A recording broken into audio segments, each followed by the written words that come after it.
जज हो, वकील हो, साधु हो, सम्राट हो, विशिष्ट विद्वान हो, इनको सबसे मिलके नहीं रहना चाहिए, सबके प्रति अच्छे भाव रखना चाहिए। मिलके यदि रह लिया तो जो अनिल की दशा हो रही है, अब मैं क्या करूं, सचिन को नहीं देता हूं तो क्या सोच रहा है, वो बेटे के लिए तैयार किया है, संकट में आ गया। जैसे कि राजा दशरथ अपने जीवन की बहुत बड़ी भूल किए। इसलिए मालूम दीपक, यदि मैंने कहा कि लो सारा सोसाई पेन ले लो, वो कहते नहीं रख लो, मैं बाद में लूंगा। उनके महात्मा जी मैं बाद में नहीं दूंगा, अभी लेना तो ले सकते हो। बोले क्यों? बोले क्यों का उत्तर पद्म राय से पूछ लीजिए और दशरथ जी से पूछ लीजिए। वरदान दिया बलि को, 700 मुनियों पर उपसर्ग हो गया। वरदान दिया कैकेयी को, राम जैसे बेटे को राज्य से बाहर जाना पड़ गया। अपने से अपनों को भी बहुत गहरे में मत ले जाइए, वे अंतिम समय समाधि भंग करा देंगे।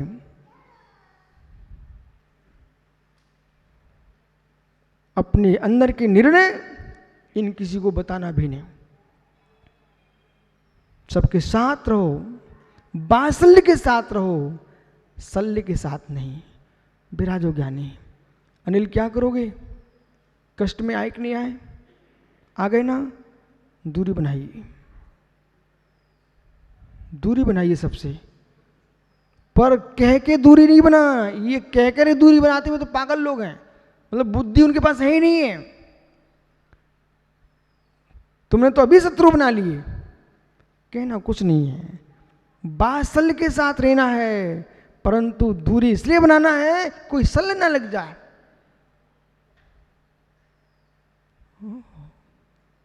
शल्य ना लग जाए। विराजो भैया। ऋतिक कहता महाराज जी आपके कमरे में सामय कर लूं क्या? मैंने कि नहीं बेटा, बाहर ही बहुत बड़ा दल्लान है, उसमें कर लीजिए आप, क्योंकि एक दिन हम आपको समय दे देंगे। तुम्हें करा भी दी सामायिक, फिर आपके चरण वहां पड़ गए ना, फिर तुम पूछोगे नहीं, स्वयं पहुंच जाओगे। दूरियां रखिए सबके साथ। असमय में समय किसी को देना नहीं, समय पर ही समय देना। ये 8वीं गाथा के रहस्य को आपको समझना है तो इतने गहरे में आपको पहुंचना पड़ेगा। वचन देना नहीं किसी को, प्रवचन में कमी करना नहीं किसी को। दीपक समाधि चाहिए मित्र, तो जो मैं कह रहा हूं आज इसको जीवन में ध्यान में रखना। किसी व्यक्ति से इतने प्रेम में मत जुड़ जाना कि आपको आगम का पक्ष तोड़ना पड़ जाए। किसी व्यक्ति से प्रेम में इतना मत जुड़ जाना, भक्ति में भी इतना मत जुड़ जाना। हम भक्ति साधु संतों की करेंगे, लेकिन आगम की भक्ति तोड़ के नहीं कर पाएंगे। हम नहीं समझ पा रहे हैं आप क्या समझा रहे हो, हम आगम की पंक्तियों को तो देख सकते हैं, आगम में लिखा कि नहीं विषय। इसलिए सत्य की जाति नहीं होती है, सत्य का पंथ नहीं होता है, सत्य का पक्ष नहीं होता है। सत्य तो नदी का तट नहीं होता है, सत्य नदी में पानी होता है।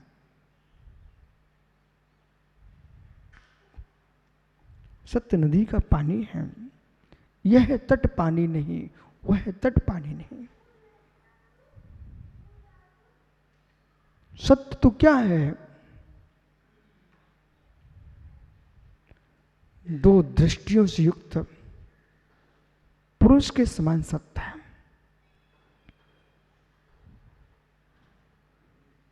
दो दृष्टियां तुम्हारे पास है। देवसेन स्वामी ने नैचक लघु नैचक में लिखा हुआ है, जोड़े दिट्ट बीणा तेसिम नवी बत्त स्व उपलब्धि बत्त स्व बीणा सम्यट्ठिकावन्ति जेष्यम जेणे दिट्टि विहीना, जो नय की दृष्टि से विहीन है, तेसिम नत्थि वस्तु स्वभाव उपलब्धि, वो वस्तु स्वभाव की उपलब्धि नहीं पा सकते। वो वस्तु स्वभाव विहीना, जो वस्तु के स्वभाव से विहीन है, वे सम्यक दृष्टि कैसे हो सकते हैं?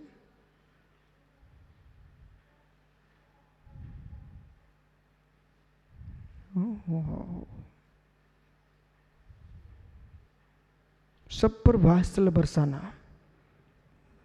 नए दृष्टि को लेके चलना। नए दृष्टि विहीन को वस्तु स्वभाव का बोध नहीं होता है, और जिसको वस्तु स्वभाव का बोध नहीं है उसको सम्यक दर्शन नहीं हो सकता। आज नहीं तो मित्र ज्ञानियों, जीवन के किसी भी पल में आज की मेरी बात को आप स्मरण कर सकते हैं। विपत्ति के काल में भी कोई सहयोग करे, उसको सहयोग करने दो, स्वीकार कर लेना, लेकिन तब भी उस आदमी से अपरिचित बन के रहना बहुत बड़ी आपत्ति है। ये उदाहरण दूं क्या आपको? उदाहरण देता हूं। भोला बिहार चल रहा है, सिलवानी के जंगलों में अकेला भोला बिहार करा रहा है। तीक्ष्ण ठंडी है, रात्रि भर बेचारा जंगल में बैठा रहा, साधुओं की सेवा कर रहा है। ये घटना कोई कहानी नहीं है, सत्य घटना है। फिर भी उससे बात नहीं कर रहा है। बोले क्यों? यहां अकेला है, नगर में पहुंच जाएंगे भीड़ होगी, भीड़ होगी तो संकट सिर पे आ जाएगा। बोले क्यों? यदि परिचय बढ़ा लिया, दूर से कर्तव्य का निर्वाह कर रहा था, परिचय गहरा बन गया तो नगर में पहुंचते ही हजारों लोग चौके लगा खड़े हो जाएंगे। बोला कहेगा महाराज जी, जहां हम खड़े होंगे आपको वहां आना है। मित्र, विद्वान बिना निमंत्रण के न जाए, वो साधु निमंत्रण पर न जाए। नहीं पहुंचे तो भोला ने चेहरा ऐसा कर लिया, बेटा विषय पकड़ना। अब माना कि अनिल भैया इनके घर में भी आहार हो गया, घर के आहार के उपरांत धीरे से आता, महाराज जी कल मेरे बड़े भाई के यहाँ चौका है। परसों आता है, महाराज जी हमारे मित्र के यहाँ चौका है। अगले दिन फिर आता, महाराज जी हमारे पड़ोसी के यहाँ चौका है। मित्र, मुराद की स्वतंत्रता समाप्त हो चुकी है। ये परिचय की लीला ने क्या किया? जो आनंद के साथ निकलते थे वो टेंशन के साथ जाना प्रारंभ हो गया। इसलिए बोला जब भी मुरझाज बनो मित्र, घनिष्ठ से घनिष्ठ लोगों से दूरी बना के जियोगे आप तो आनंद से जी पाओगे। अपने अनुसार कभी जीना है कि नहीं जीना है?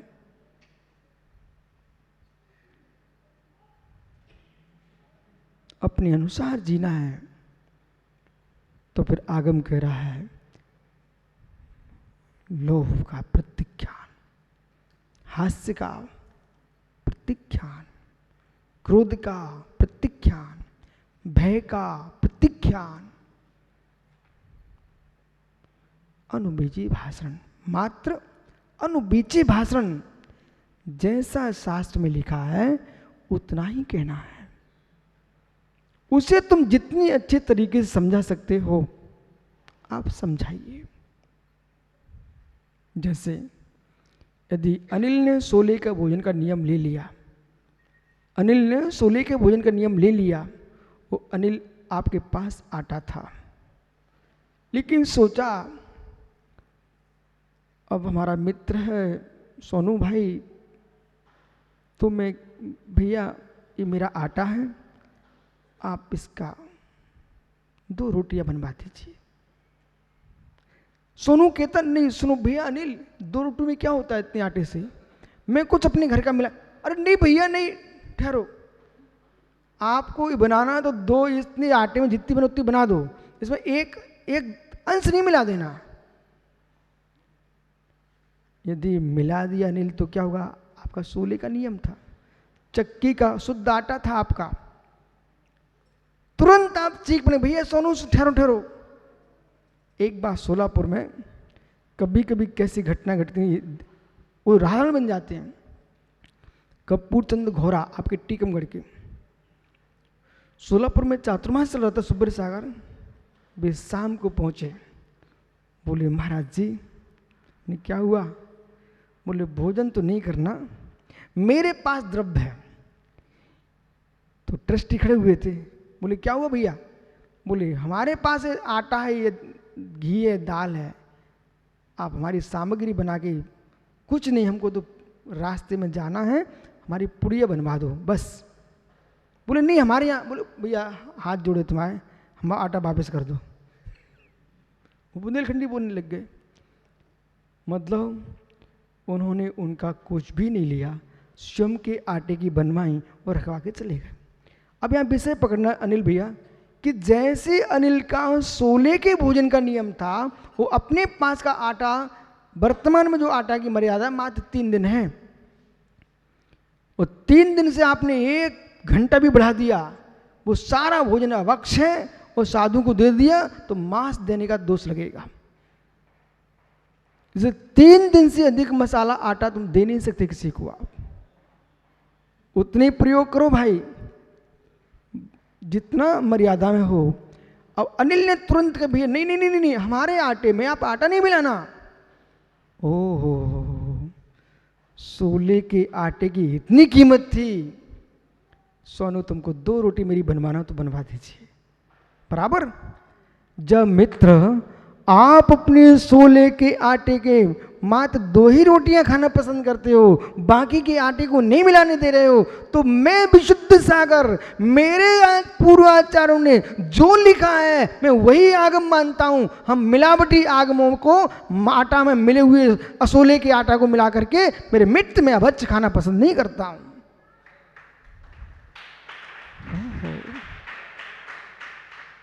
तुम कितनी आगम बना के रख लो, असोले का आटा नहीं खाते हम लोग, दिगंबर जैन है शुद्ध।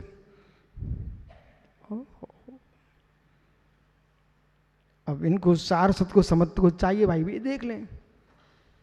बोले अपन को वो पसंद है, वो पसंद है कि भोजन न हो सके तो मित्र कलवा कर लो, परंतु मिलावट की लुचई पूड़ियाँ नहीं चाहिए। यदि ऐसा जियोगे विश्व सागर, कमजोर जरूर हो सकते हो, पर सम्मान तुम्हारा ही होगा।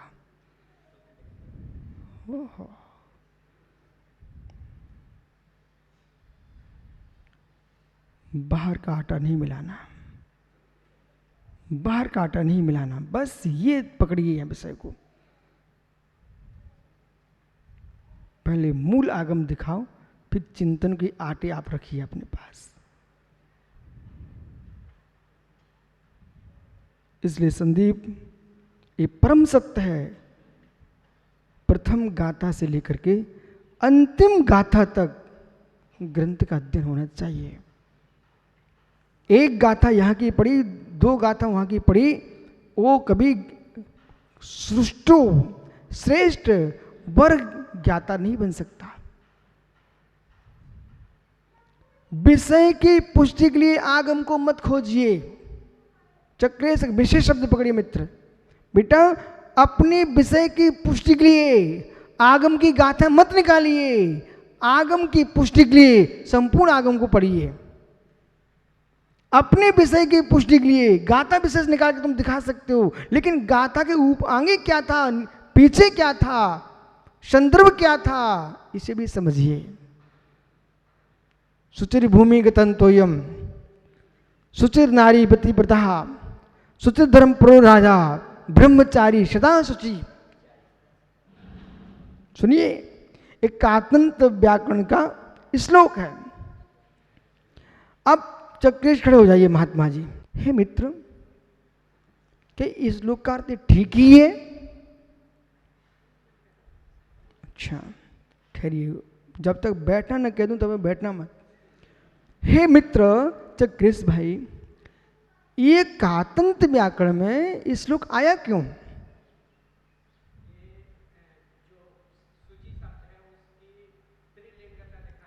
बहुत बढ़िया, त्रिलिंगता दिखाने के लिए आया ना। सुचिर भूमि गतम तोयम, ये कौन सा लिंग आ गया? नपुंसक आ गया। सुचिर नारी पतिव्रता स्त्रीलिंग, धर्म परो राजा सुचिर धर्म परो राजा पुलिंग, ब्रह्मचारी सदा शुचि। ठीक, ये व्याकरण में ये श्लोक लिंग दिखाने के लिए आया था, ठीक है ना, कोई शुद्धि बताने नहीं आया था। अब माना कि हमारे भैया